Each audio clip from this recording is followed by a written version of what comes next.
to understand all the chaos in the world,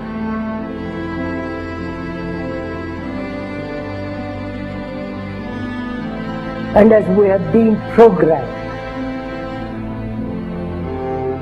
both biologically, physically, programmed mentally, intellectually, one must be aware of this being programmed like a computer. The Quran says, you are busy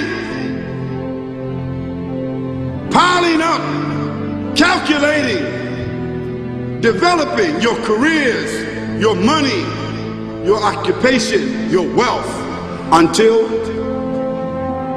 you visit the graves. Think about it. When was the last time that you went to a funeral? What was the demeanor? Were the people cracking jokes? Were they dancing? Were they clapping and singing songs? No. Silence. Why? Because every person that walked in that room, seeing that person stretched out, the first thing they thought about was not the person. The first thing they thought about was that one day, this will be me. A crisis which the politicians can never solve, because they are programmed to think in a particular way.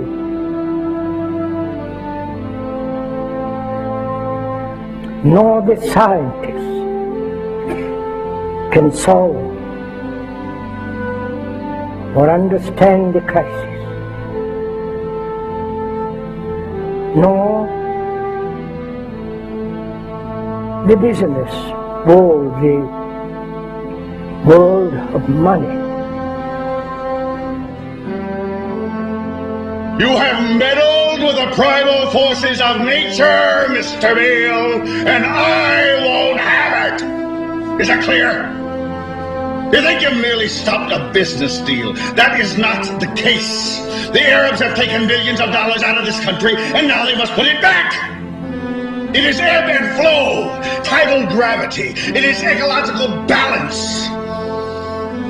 You are an old man who thinks in terms of nations and peoples. There are no nations. There are no peoples. There are no Russians. There are no Arabs. There are no third worlds. There is no West. There is only one holistic system of systems.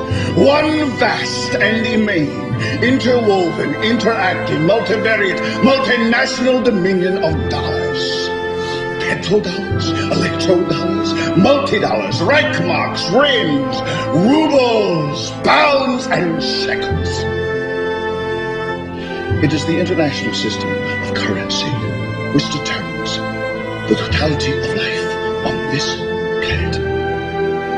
That is the natural order of things today. That is the atomic and subatomic and galactic structure of things today.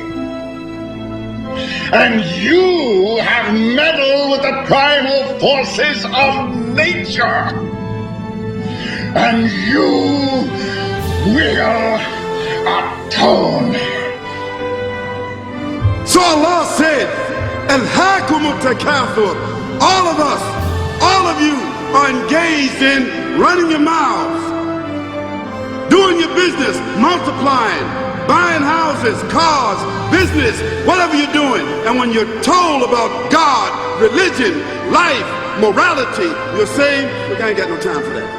I got no time for that. I don't want to hear that. See how arrogant people can be until they visit the funeral house.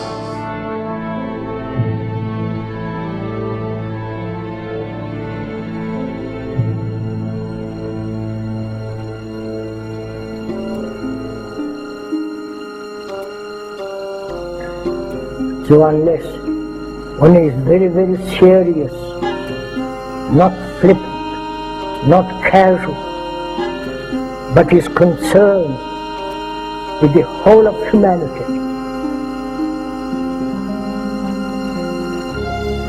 And to understand this human behavior, human thought that has brought us all to this point. And you say to yourself, is that it? I mean, 50, 60 years, scraping, struggling, scheming, lying, stealing, fornicating, jumping up and down, begging, working, and this is the end of it? I mean, is this what's going to happen to me? Are they going to be dropping me into a hole in the ground? A hole in the ground.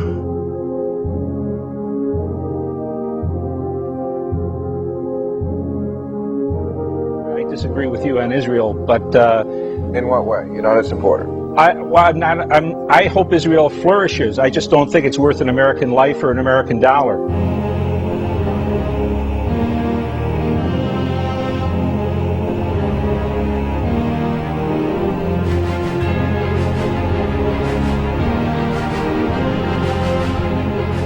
What happens in the winter?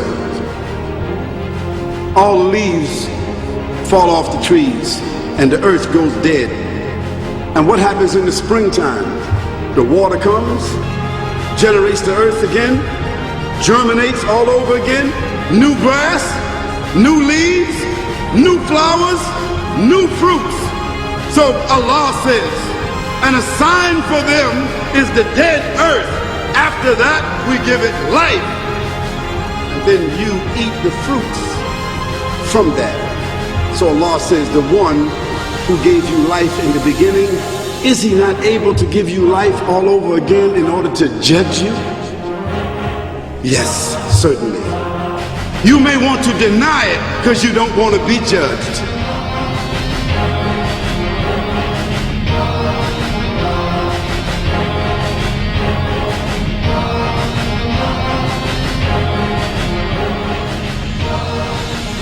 And we said, and to us this living, which is misery, is we accept. If we didn't accept this existence as misery, then life and death are the same movement. Like love, death, and living are one. One must totally die to find what love is. And to go into this question of what is death, what lies beyond death, whether there is reincarnation, whether there is a resurrection, for all that becomes rather meaningless if you don't know how to live. We now are a nation known to start war. We feel compelled because of our insecurity that we have to go over and attack these countries to maintain our empire. We have over 700 bases, we're in 130 countries, and we're talking about bombing Iran. It is such a dramatic change from what is truly American and truly constitutional. I don't want to run the world. The Constitution doesn't give me the authority to run the world. We ought to mind our own business is what we need to do. Spending overseas, wasting money. This is a continuation of a revolution. It is a peaceful revolution. It's up to you to spread this message around this country. This is an American cause. It's a cause of freedom. There's something going on in this country, and it's big. Spread the message. Thank you. Because there's a reason for humans to go inside the grave. If the Creator wanted to, He could have caused us to live and then disappear into the atmosphere. But He didn't. He caused us to go into another womb called the tomb. You started out in the womb of your mother and you wind up in the womb of the earth called the tomb. The alternative is that civilizations don't last very long, but destroy themselves.